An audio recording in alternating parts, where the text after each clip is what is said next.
Puede habilitar su micrófono. Muchas gracias. Es un gran honor poder. No le escuchamos. Yo creo que puede apagar su cámara para que pueda tener un buen internet.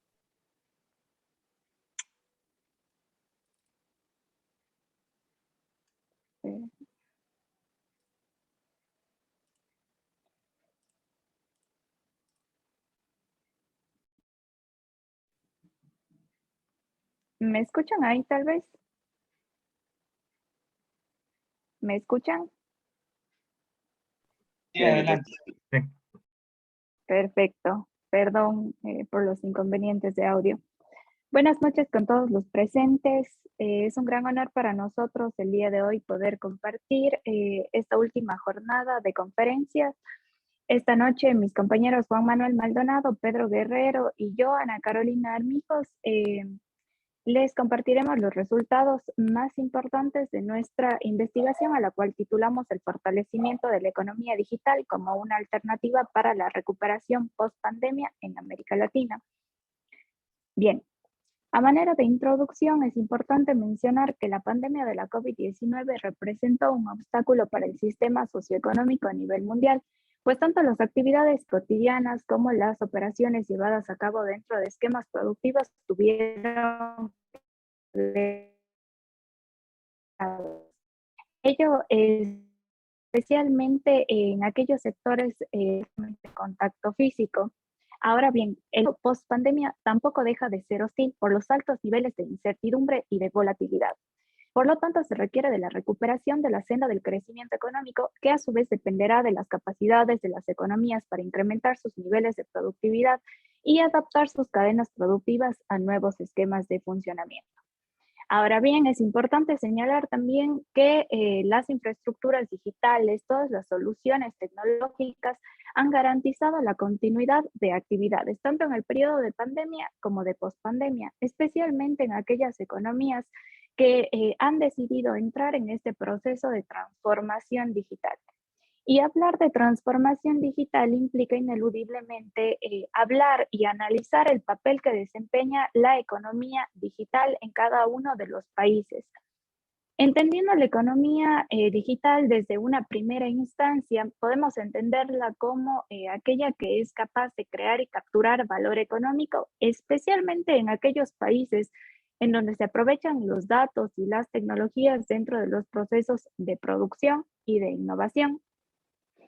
Además, alineado a esta temática, resulta interesante analizar, por ejemplo, cuáles son los requerimientos que necesitan cumplir cada una de las economías para obtener los beneficios que se derivan de la economía digital.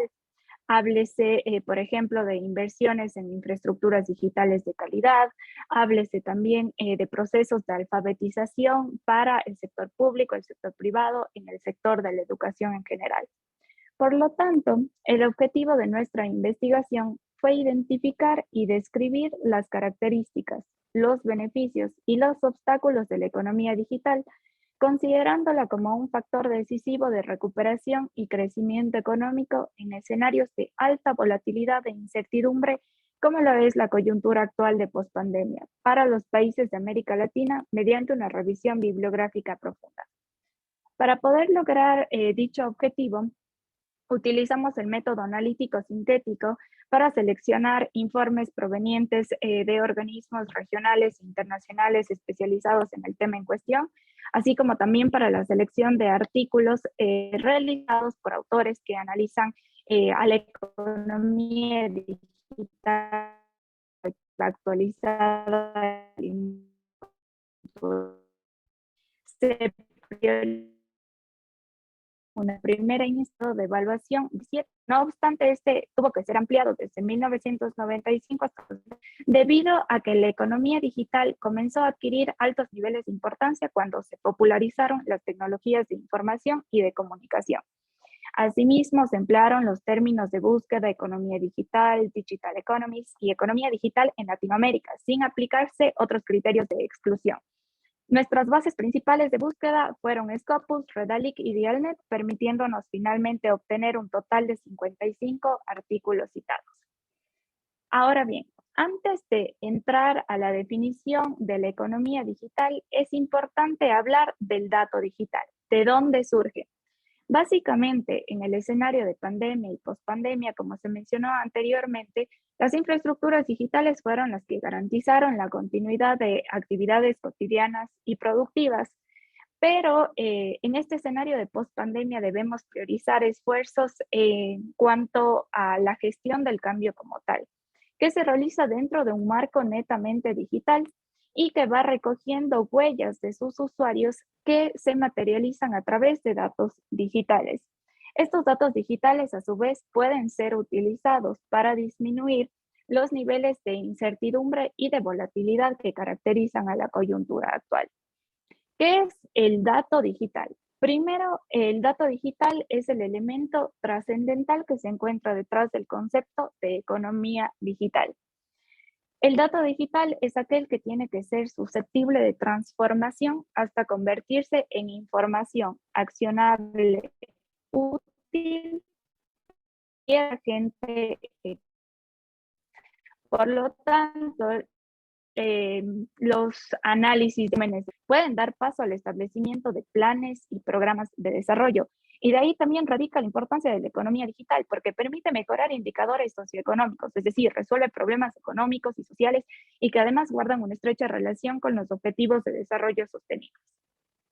Ahora bien, volviendo a la definición de la economía digital, se debe comprender que no existe un consenso generalizado acerca de su definición, ello porque su avance está ligado al avance también que tiene el mundo digital y dado que este eh, va a un ritmo bastante acelerado, también lo hace la economía digital. Por lo tanto, existen diferentes aproximaciones. La aproximación general, por ejemplo, establece que la economía digital es la parte de la producción económica que se deriva única o principalmente de aquellos sistemas productivos que están enfocados en la generación y producción de bienes y servicios de corte digital. Y otras aproximaciones, por ejemplo, adaptadas a las realidades de las economías en desarrollo y propuesta por organismos regionales como la CEPAL, consideran a la economía digital como una fuerza esencial para impulsar cambios estructurales, avances en la reducción de la desigualdad y fortalecer los procesos de inclusión social, así como también para la construcción y el desarrollo participativo de estructuras organizativas y capacidades institucionales. En esta línea, entonces, podemos comprender los beneficios que proporciona la economía digital. El primer beneficio de ella es el impulso de cambios estructurales. Recordemos que un cambio estructural es la diversificación de los sectores económicos que se encuentran en una nación cuyo objetivo principal es obtener un sendero de crecimiento económico sostenible en el tiempo y cuyo determinante principal pues, es la diversificación productiva. Cuando estamos hablando de un cambio estructural dentro del marco de la economía digital, estamos haciendo particularmente referencia a la expansión de las TIC en todas las áreas de actividad que sean posibles. ¿Cuál es el desafío al cual tienen que enfrentarse ahora las naciones? Al establecimiento de políticas industriales para nuevas trayectorias tecnológicas y productivas, de tal manera, por ejemplo, que se traigan inversiones a sectores productivos que tengan capacidad de transformación, pero también políticas que estén encaminadas a fomentar el desarrollo de pequeñas, medianas empresas, emprendimientos de corte digital y que también estén enfocadas en el desarrollo de capacidades y habilidades de la fuerza laboral. Bien, el segundo beneficio que nos ofrece la economía digital es la reducción de la desigualdad y el fortalecimiento de los procesos de inclusión social. Y en este punto se hace necesario entonces analizar el término de la brecha digital, entendido dentro de un marco de desigualdad social como aquel resultado que difiere entre aquellos individuos que pueden hacer uso, apropiarse de las TIC y acceder a las mismas frente a aquellos individuos que no lo pueden hacer y que usualmente estas diferencias se presentan entre las personas en las desarrolladas y las personas en las ¿Cuáles de la CEPAL, los paidicanos en particular, para enfrentar esta brecha digital? Pues implementar y aprovechar las TIC, especialmente en el ámbito educativo, de tal manera que se vaya enfrentando, que se vaya mitigando paulatinamente la desigualdad socioeconómica, así como el acceso heterogéneo de equipamiento tecnológico y principalmente el desarrollo de competencias y habilidades TIC. Le doy paso ahora a mi compañero Pedro Guerrero.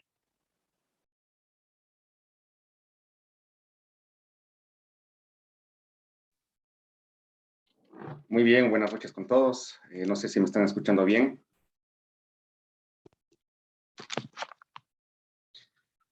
Si me confirman el audio, por favor. Adelante. Sí, se escucha. Perfecto, muchas gracias. Bien, yo voy a hablar sobre el siguiente punto, o el último punto, ¿no? Sobre lo que es la construcción y desarrollo participativo de estructuras organizativas y las capacidades institucionales. Para hablar de este tema tenemos que entender que la revolución digital genera un impacto muy grande en lo que es la transformación empresarial, tanto privada y si podemos hablar también del lado público, ¿no? Es decir, que tenemos ya una disminución de las barreras, tanto en plataformas digitales, y esto provoca que también se generen nuevos entornos corporativos en la actualidad. La eliminación de estas barreras crean nuevos entornos que antes no se veían y que ahora con la digitalización, perdón, sí se puede ver. Entonces, desde ahí comenzamos a hablar nosotros, podemos entender que esta construcción lo vamos a manejar desde dos puntos de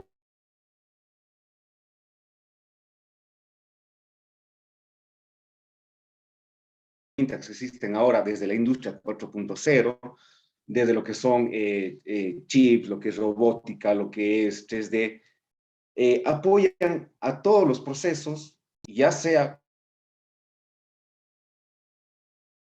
un campo social o una interacción entre ciudadanos y autoridades. Estos componentes, estas herramientas que les acabo de decir, pues tienen un fin común y es que exista esta interacción de manera mucho más adecuada, obviamente cumpliendo algunos objetivos de marco del rompimiento de las barreras que habíamos hablado antes.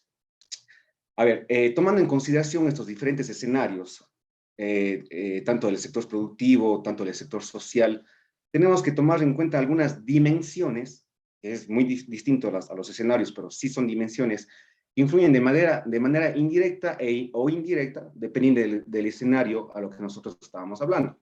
Por ejemplo, tenemos dimensiones de tamaños de mercado, industrias de economía, naturaleza de inversiones. Pero, por ejemplo, si hablamos de tamaño de mercado, no es lo mismo cómo afecta a una industria, porque afecta directamente, que afectar al campo social. El tamaño de mercado al campo social lo afecta de manera indirecta, pero a la final sigue siendo o sigue ayudándonos a cumplir un objetivo dentro de la digitalización, ya sea de manera directa o indirecta, dependiendo de qué escenario estamos tratando, pero estas dimensiones existen en todos estos escenarios. Entonces hay que entenderle que a la final estos escenarios van a estar siempre afectados por otro tipo de dimensiones. Cuando se toma en cuenta este tipo de dimensiones, podemos comprender cómo deberían manejarse los objetivos de la digitalización. Si no tomamos en cuenta esto, estaríamos nosotros teniendo una digitalización sin un rumbo fijo o específico, y eso es lo que no se debería hacerlo, ¿no? Las estructuras organizativas se desarrollan dentro de un marco de interdependencia. Es lo que decían, ¿no? Los sectores públicos y privados a la final persiguen los mismos objetivos del escenario digital. Para lograr estos objetivos, es importante siempre que el liderazgo tenga una visión de expansión, es decir, que las autoridades o los actores implicados creen una agenda común. ¿Por qué esta agenda común? Porque una agenda común nos va a ayudar a generar las políticas de desarrollo, de infraestructura, de conectividad entre diversos ámbitos o sectores económicos y por supuesto también sociales. Y obviamente, con esta agenda serán mucho más fáciles desarrollar estas políticas a lo largo del tiempo. Para continuar con esto, pues hablemos ahora de las áreas de análisis de la economía digital, pero obviamente estas áreas de análisis están ya enfocados a lo que es para América Latina, ¿no? Para América Latina. Entonces, hay cuatro áreas importantísimas que algunos autores ya lo nombran en algunas investigaciones, y son las siguientes, ¿no? Tenemos lo que es la digitalización de, obviamente, una incidencia entre la cadena de valor y la cadena de suministro. Tenemos el desarrollo de industrias digitales locales, tenemos la innovación digital. Hablemos de la primera área, que es la digitalización de los procesos. En esta digitalización de los procesos podemos hablar muchísimo, tenemos muchísima tela para cortar, porque digamos que es el área principal o el área donde se inicia esta parte de la digitalización, ¿no? Y después de las siguientes áreas, digamos, son ramas que se van ya involucrando después o van naciendo ya después del análisis de esta área, ¿no? Entonces, hablamos de la digitalización de los procesos. Se puede hablar que dentro de este escenario, un sinnúmero de herramientas, como ya les había hablado de la industria 4.0, bueno, la industria 4.0 ustedes sabrán que ya abarca todas estas áreas digitales, como sensores, robótica, etcétera, etcétera. Pero lo que les decía al principio, lo que realmente importa es que todas estas combinaciones aporten realmente a una del aspecto industrial, sino también en los ámbitos sociales e institucionales. ¿Por qué tenemos que mantener esta transformación en la parte social e institucional? Porque al final se convierte en la base nuestra para que la industria siga funcionando. Si no mejoramos, si solo digitalizamos lo que es la industria y no nos enfocamos también en lo que es la parte social y la parte institucional, pues este crecimiento no va a ser o no va a cumplir los objetivos que realmente nosotros vamos a querer. Es por eso que es necesario que la digitalización sea a estos niveles, a todos estos niveles. No es un secreto para nadie, ¿no? Que los procesos actualmente, los procesos productivos no están controlados, pero no estoy hablando de un control negativo, sino obviamente del control positivo, ¿no? Que ahora se lo realizan mediante el Internet o industrias inteligentes, ¿no? Sin embargo, para esto se necesita obviamente una infraestructura que usualmente está disponible en inversiones en países desarrollados, y ya que en el desarrollo, o ya que en países que estamos en vía de desarrollo, pues podemos decir que todavía es deliberada, ¿no? Este tema de la digitalización. No podemos decir que es lo mismo, pero esto ya se está dando en el planeta, se está dando en el mundo. Ahora, si nos podemos, si nos fijamos un poquito más allá, no solo en la parte industrial, no solo en la parte de cadena de valor, que es un poco medio más definido, ¿no? Para una industria, sino ya hablamos de la digitalización social o más grande y hablamos ya de la cadena de suministro, pues sabemos que la tecnología o la denominada TICs que hablamos, ¿no? Ha crecido de manera exponencial. Los sistemas de redes complejos están involucrados de manera directa con las operaciones comerciales y negocios electrónicos. Por eso es que a las industrias les importa muchísimo que esta digitalización crezca de esta manera exponencial, pero no solo en la parte industrial, sino en la parte social. Y cuando hablamos de la parte social, ya estamos hablando de las operaciones comerciales, de los negocios electrónicos y todo lo que se viene ahora con la era digital. Las tecnologías de la nueva generación tienen un impacto significativo en el rendimiento de la cadena de suministro. Esto es a lo que yo quería llegar, ¿no? Es decir, que nosotros ya evidenciamos una relación directa entre la digitalización, la tecnología 4.0 o la industria 4.0, más conocida ahora, el desempeño de la cadena de suministro y obviamente el desempeño de la cadena de valor, que ya lo habíamos hablado antes. En un estudio a ver, si no mal recuerdo, se mostró que invertir en nuevas tecnologías crea una ventaja competitiva sostenible. Y cuando hablo de sostenible, esto nos va a ayudar mucho para los países que estamos en vías de desarrollo o de una economía emergente, ¿no? Para empresas que a través de mejorar su acceso a la información generan menores costos, mejor calidad del producto, capacidad de respuesta y algunas otras cosas positivas que las empresas sin la digitalización no lo podrían lograr. Por ejemplo, la industria 4.0 debe ser implementada en toda la cadena de suministro. es necesario en este momento, ya que estamos en esas vías de desarrollo. Obviamente tenemos que tomar en consideración los estándares tecnológicos comunes, estrategias claras, hablamos de procesos alineados con los grupos de interés. Eso es muy importante para poder saber por qué vía debemos nosotros mantener nuestra digitalización, en qué vía tienen que estar nuestros procesos. No podemos tomar cualquier rumbo en la digitalización si no sabemos en qué procesos estamos nosotros manteniendo o cuáles son los grupos de interés que mantienen relación con nuestros procesos.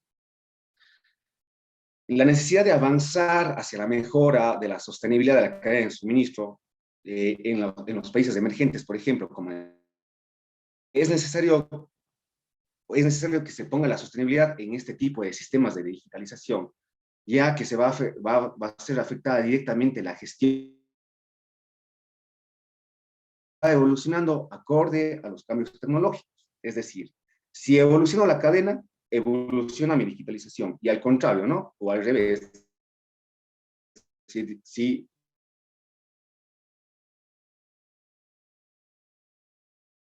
de la digitalización o de la industria 4.0. Tenemos que entender que esta industria 4.0 estamos hablando ya de la cuarta revolución industrial. Ya se habla que esta es la cuarta revolución industrial.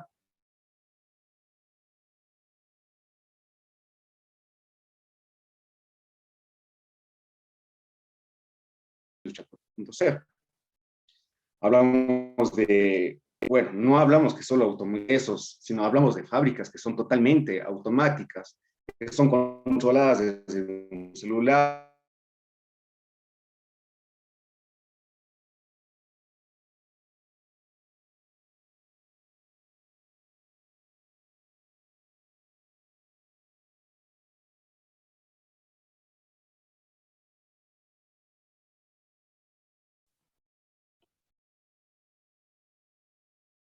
Perdón, creo que se cortó, no sé si me están escuchando nuevamente.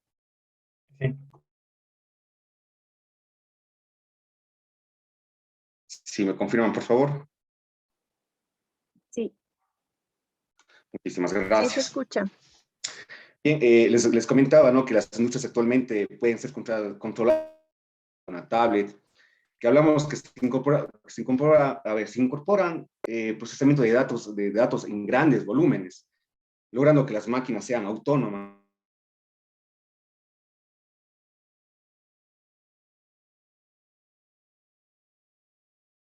En tiempo real.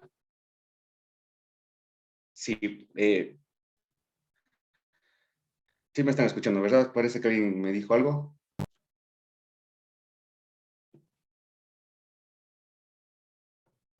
Bien.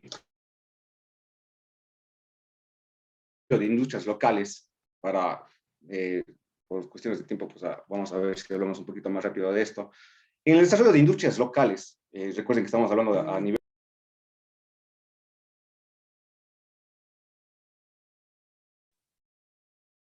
Parecería que tiene problema con su internet porque se entrecorta y ahorita ya se le cayó, creo, el internet.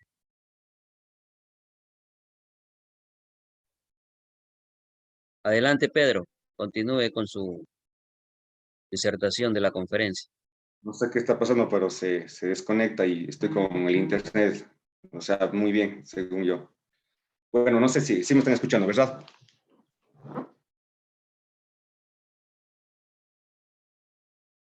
Escuchando, disculpen.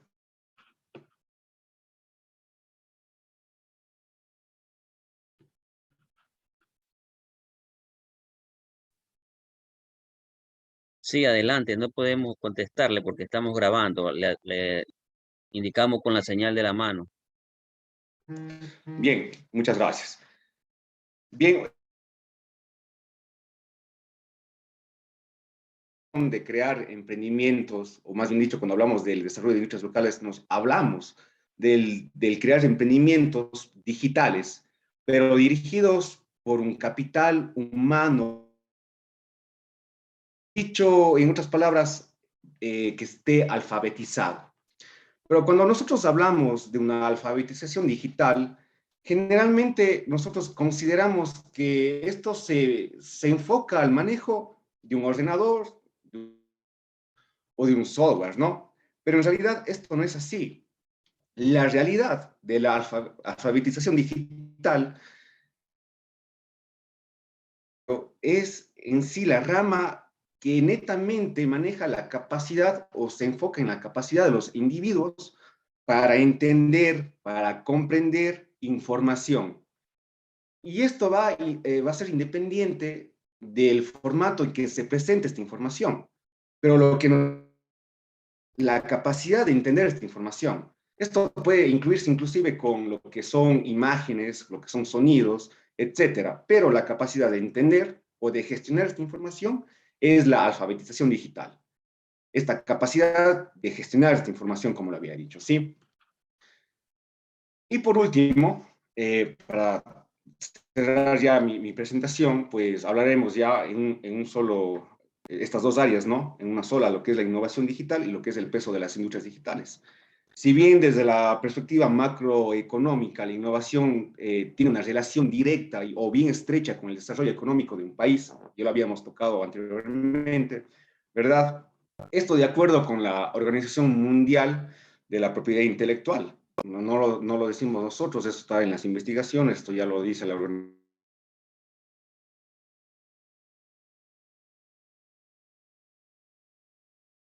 Economías pasan monitoreando cada vez más el desempeño en la innovación digital. Lastimosamente, las barreras inherentes están ligadas con la capacidad de la innovación. Digamos que estas son las que nos afectan directamente a la capacidad pequeña de innovación que aún se mantiene. Solo para cerrar.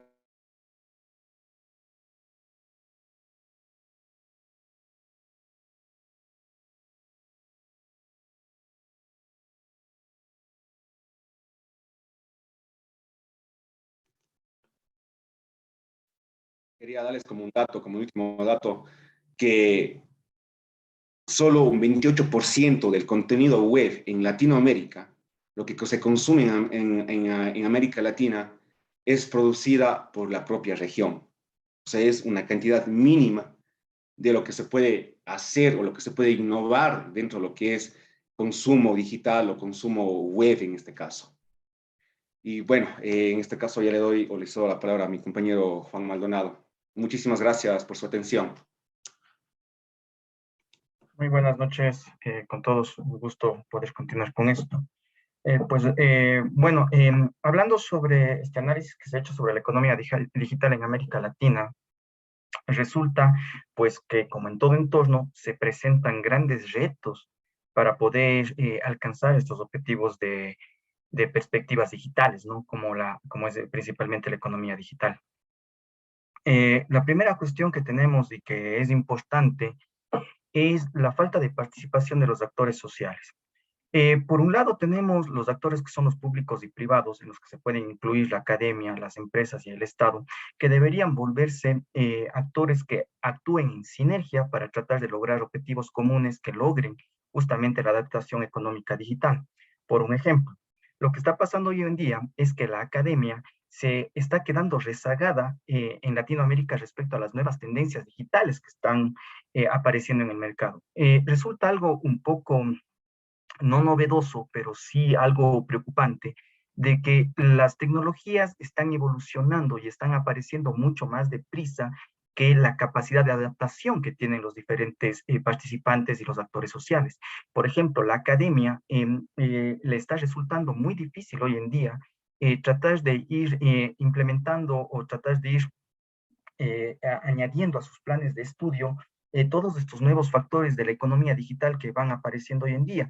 Justamente hablando sobre el tema de economía y el tema de la administración de empresas, nos podemos dar cuenta que es muy evidente que nuevas cuestiones como el blockchain, la cuestión de los NFTs, comercio digital, criptomonedas, están evolucionando y han crecido de una manera exponencial en la época de pandemia.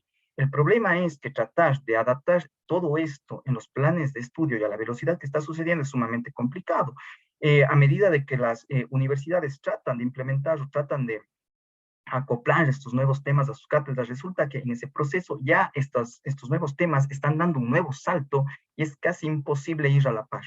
Lo mismo empieza a suceder en las empresas. Las empresas, al ser en muchos casos empresas de bienes, de producción de bienes en Latinoamérica, hace que la cuestión del tema tecnológico se le haga muy difícil, asimismo, seguir la cuestión de la digitalización y de la implementación de nuevas tecnologías por los altos volúmenes de inversión que esto significa. Entonces, obviamente también que a medida de que las empresas quieren hacerlo, no pueden hacer inversiones constantes de corto plazo, sino que las empresas tradicionalmente buscan hacer inversiones grandes y de largo plazo, lo que, pues, por obvias razones, les impide tratar de estar a la par y seguirle el paso a estas nuevas innovaciones digitales. Y por otro lado, el Estado. Ustedes saben que Latinoamérica, Ecuador y creo que la gran mayoría de países tenemos muchos problemas relacionados a la infraestructura tecnológica que justamente facilita la revolución digital y obviamente de paso el crecimiento de la economía. Lo que está pasando hoy en día es que existe una disociación entre lo que es la política del Estado y la realidad de la sociedad. Resulta que el Estado está muy concentrado en invertir en tecnología, en invertir en infraestructura, en invertir en un montón de factores tecnológicos, pero se está olvidando de la parte social y si realmente la población puede tener acceso a todas estas nuevas innovaciones o a todos estos nuevos dispositivos tecnológicos que se está tratando de poner a mano de la población. Entonces, ¿qué es lo que empieza a pasar?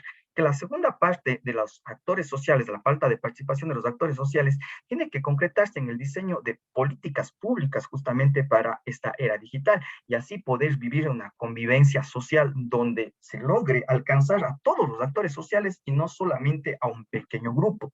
¿Qué es lo que nos ha pasado y ha sido muy evidente hoy en día en la pandemia? Que como comentaban en la conferencia anterior, pues justamente con esta cuestión del COVID nos tocó digitalizarnos obligadamente a muchos de nosotros. Sí, nos tocó empezar a dar clase mediante plataformas digitales, nos tocó empezar a recibir trabajos virtuales y prácticamente nos tocó cambiar nuestro modus vivendi. Lo que sucedió fue que a medida de que nos íbamos digitalizando, nos dimos cuenta que había una gran brecha digital. Sí, justamente en la parte de la alfabetización digital y en la distribución de los medios tecnológicos. Es así que nos hemos dado cuenta que la clase media, media alta, son las que realmente han tenido un poco más fácil esta digitalización de la economía. Mientras tanto, las clases media baja y las clases que están en pobreza, nos hemos dado cuenta que no logran tener un acceso digno y un acceso equitativo a la tecnología, lo que a la larga económicamente les deja rezagados y establece un parámetro mucho más conciso, un parámetro mucho más visible, que lo que termina haciendo es agudizar obviamente la pobreza y la brecha económica. En una segunda parte, lo que podemos decir es justamente la parte de la alfabetización digital. Muy bien, si bien toda la revolución digital ha contribuido a la creación de nuevas oportunidades de empleo, a la innovación, a la creación de nuevas fuentes de trabajo, hay que estar muy conscientes de que la forma en la que nosotros nos vamos adaptando no va siendo igual que en el caso anterior a la misma velocidad de que los cambios van existiendo. Si nos ponemos a pensar hoy en día, la gran parte de la masa laboral que existe en Latinoamérica son personas que en la actualidad están pasando los 30, 35 años, pero existe un gran problema más allá de la edad, que son personas que empezaron o se criaron bajo ciertas tendencias donde la constante actualización de conocimientos no era una necesidad imperante, sino básicamente mucha gente podía vivir en sus trabajos muchísimo tiempo sin una necesidad de una actualización fuerte. Hoy en día nos damos cuenta que las tecnologías de la información, el data mining, el manejo de bases de datos, el manejo de redes sociales, la cuestión, como les decía, de la economía digital, criptomonedas, NFTs, todas estas cuestiones exigen que las personas estén constantemente aprendiendo nuevas cosas. Y es donde se ha visto que las profesiones más técnicas son justamente las que se ven más amenazadas. Uno, por un lado, podría decir, no, que los trabajos menos calificados son los que se van a ver más amenazados, aquellos que son realizados por la clase obrera o por la clase media, media baja.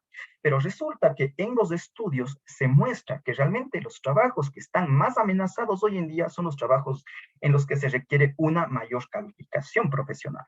Por ejemplo, los trabajos que generalmente se hacían por actuarios, que generalmente se hacían por contadores, financistas, etcétera, etcétera, hoy en día están llevándose a cabo por medio de la inteligencia artificial. Obviamente que una inteligencia artificial no es por sí mismo un medio para dejar sin trabajo a los profesionales, porque los profesionales deberían ser los encargados de gestionar esta inteligencia artificial y estos medios para brindar nuevos servicios. Pero lo que sucede es que si nosotros no nos adaptamos a estos nuevos conocimientos y tratamos de ser los gestores de esta nueva inteligencia que se está dando en el mercado, es obvio que a la final de cuentas los que se van a terminar quedando atrás y los que van a ser desplazados son las personas que no están actualizando sus conocimientos y los que están justamente en este sector de especialización. Mientras tanto, si nos ponemos a pensar en el otro lado, el trabajo de un obrero, de un albañil, de un vendedor ambulante, si bien no son factores de riqueza, pero son menos amenazados porque están sufriendo menos cambios. De aquí también una segunda necesidad imperante que es la cuestión de las competencias digitales y la alfabetización digital. Hoy en día nos damos cuenta que muchísima parte de la población maneja redes sociales, maneja perfiles, maneja a veces compras digitales, pero nos empezamos a dar cuenta que hay un descuido, por ejemplo, por la ciberseguridad, existe un descuido por la privacidad de los datos, existe un descuido por cómo manejamos la información y realmente estamos cayendo en un punto donde si bien somos usuarios de la tecnología, lo estamos haciendo de una manera incorrecta y de una manera sumamente descuidada. Es muy fácil darnos cuenta hoy en día las estafas, los fraudes y las cuestiones millonarias que terminan pasando justamente por la cuestión del analfabetismo digital. Mucha gente que ha visto hoy en día, por ejemplo, estas redes de criptomonedas como una salida a la falta de empleo, una salida a la falta de oportunidades, pero sin embargo es gente que entra buscando una salida que parece milagrosa, pero se dan cuenta que se necesita saber algo más que únicamente decir, aquí hay que poner plata, hay que clicar en el celular esto, dar un clic por aquí, un clic por acá y automáticamente me va a llegar el dinero. Pues es una cuestión de conocer sobre criptomonedas, es una cuestión de conocer sobre data mining, es una cuestión de conocer sobre blockchain y un montón de cosas más que únicamente está siendo aprovechado por la gente que realmente se está formando y las plataformas que realmente están sacando fuerza a este tipo de tecnologías. Y por último, tenemos que otra de los retos es tener las políticas adecuadas, ¿sí? Como había dicho hace un momento, hay que pensar en los procesos de información y transformación e inversión productiva. No puede ser en un momento que, como les decía, únicamente los estados se preocupen por cambiar infraestructuras y olvidarse qué está pasando por detrás. Tiene que haber políticas conjuntas justamente que ayuden a que tanto la sociedad civil, la sociedad privada, la sociedad de las instituciones privadas, las instituciones públicas, sean las que se unan en un solo esfuerzo por tratar de sacar las economías digitales adelante. Nos hemos dado cuenta que esto es posible. Empezamos a ver, especialmente en los países del norte y en los países europeos, que está mucho más avanzado la cuestión del comercio digital. Empezamos a ver tiendas autónomas, empezamos a ver la cuestión de los comercios digitales como algo muy común, la cuestión de pagar a través de medios digitales, empieza a desaparecer el dinero, empiezan a automatizarse los medios productivos, empieza a masificarse el trabajo en línea, pero para esto hay que empezar a crear políticas públicas. Por ejemplo, ¿por qué no ir más allá como lo hace Francia, por ejemplo, una política de desconexión digital, donde si bien se anima al trabajo remoto, al trabajo online, pero también se buscan políticas que traten de resguardar la seguridad de los trabajadores, su derecho a la vida familiar, a su paz mental y obviamente no caer en cuestiones de explotación laboral. También hace falta políticas adecuadas para el manejo, por ejemplo, de todo lo que es dinero digital, qué está pasando con los bancos centrales, cómo se están adaptando. Hace falta códigos penales, códigos civiles para la cuestión de manejos de datos, de privacidad de información. Se ha visto muchas cuestiones de personas que sufren ciberacoso, que obviamente alguien va a decir, y bueno, ¿y esto qué tiene que ver con la economía? Pues como se decía hace un momento en la conferencia pasada, pues desde el punto de vista de la sostenibilidad de una persona que sufre este tipo este tipo de problemas, es una persona que aporta menos a una empresa y obviamente hace que el valor que se puede generar a través de estos empleados se vea altamente reducido, ¿no? Y obviamente tiene un impacto directo en la economía. Y obviamente esto tiene que ir con la mano de la solución de los problemas sociales, ¿no? Tiene que también pensarse en que no solo es tratar de llegar a una cuestión de, somos una economía digital, hemos llegado a la digitalización, estamos muy bien, tenemos medios, tenemos la infraestructura, tenemos 5G, televisión digital, tenemos internet, conexiones de alta velocidad. Si a la final todos estos aspectos en los que se está trabajando no llegan a donde deban llegar. Trabajar en la digitalización de la economía de ricos para ricos, desde el punto de vista de la sostenibilidad, no logra absolutamente nada. Trabajar desde el punto de vista integral, donde se trate de establecer políticas públicas para incluir el uso del Internet desde las escuelas, los colegios, tener programas mucho más fuertes en las universidades, tratar de buscar que se establezcan políticas que busquen asegurar el acceso del Internet en lugares remotos, que fijen los precios competitivos para que todos puedan tener un acceso adecuado, sería lo más ideal. Finalmente, como conclusiones, para ir terminando esto de acá, podemos decir que si bien la era de la digitalización, de la tecnología, industria 4.0, ha pegado muy fuerte, pues obviamente presenta grandes oportunidades, pero también presenta grandes retos, ¿no? Primero, podemos decir que de todos los estudios que se han revisado, que hicimos en este trabajo y que han abarcado a muchos países de Latinoamérica, hemos visto que siempre se evidencia una interdependencia entre lo que es academia, empresa y Estado. Lo que acababa de decir, no puede haber un divorcio, no puede haber una disociación entre estos tres entes, sino que justamente lo uno aporta al otro. Sumamente importante, la academia debería apoyar en los planes de estudio, tratar de adaptarse más rápido, las empresas deberían justamente volverse en entes de promoción y justamente distribución de las tecnologías digitales, y el Estado debería apoyar con las políticas y la infraestructura necesaria para que esto se pueda desarrollar. Segundo punto, pues habíamos hablado también de la alfabetización digital, pues obviamente no es únicamente cuestión de infraestructura, sino también cómo hacer uso de esa infraestructura. No solamente, pongamos un ejemplo, es dar lápices y cuadernos, sino también es enseñar a cómo escribir y leer. Pues acá lo mismo, no es únicamente dar conexiones de internet, equipos y toda la infraestructura, sino también es pensar en que la gente debe tener los medios para aprender cómo utilizarlos y sacar ventaja de estos. También habíamos terminado diciendo del establecimiento de políticas públicas para que obviamente todo esto crezca en un entorno adecuado y bien regularizado. ¿Qué hemos podido decir al final que se podría recomendar a los países de Latinoamérica? Pues muy bien. Se debe fomentar una cultura de datos tanto a nivel académico como en el sector público y privado. Aprender que la cuestión de los datos hoy en día, como nos decían hace un momento, es realmente tener oro en las empresas, tener oro en nuestras manos si lo sabemos ocupar de manera adecuada. Estamos en la era de la información, en la era de los datos. Justamente fíjense cómo hoy en día trabaja la cuestión de blockchain, que justamente es manejo de información, explotación de datos, criptografía. O sea, estamos ahí y eso es a donde debemos apuntar, ¿sí? Y obviamente no solo es apuntar a eso, sino también enseñar de forma adecuada cómo gestionar y cómo manejar este tipo de datos, y no solamente caer en una cuestión de novedad y manejarlo de una forma inadecuada. También hay que crear entornos que sean innovadores, sí, pero también que generen confianza en el manejo y uso de datos. Pues, ¿qué garantías tengo yo hoy en día de poder invertir en criptomonedas? ¿Qué garantías tengo yo gubernamentales de poder invertir en NFTs? ¿Qué garantías tengo desde el punto de vista del gobierno, de la constitución, de las empresas públicas privadas, para yo poder arriesgarme justamente a la entrada en la economía digital? Si no hay las regulaciones, pues muy difícilmente los grandes inversores entren de completo a este juego, ya que no están actuando sobre bases seguras y obviamente el riesgo podría ser demasiado alto. Y por último, se debería trabajar constantemente en las agendas de trabajo continuo, donde fundamentalmente prime la transparencia, sí, entre los tres entes que habíamos conversado: academia, gobierno y empresa. Justamente trabajar de esta forma, en que se puedan lograr sinergias, es lo único que nos va a poder permitir hacer que las tecnologías digitales sigan avanzando, pero que a su vez empiecen a tener un potencial mucho más grande dentro de las economías.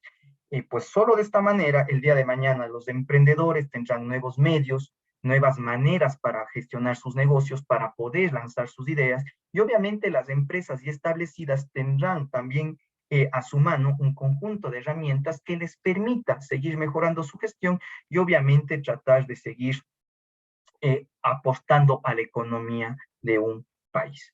Pues esto sería todo por el lado de nuestra exposición y les agradecemos pues mucho la participación y quedamos atentos a cualquier pregunta.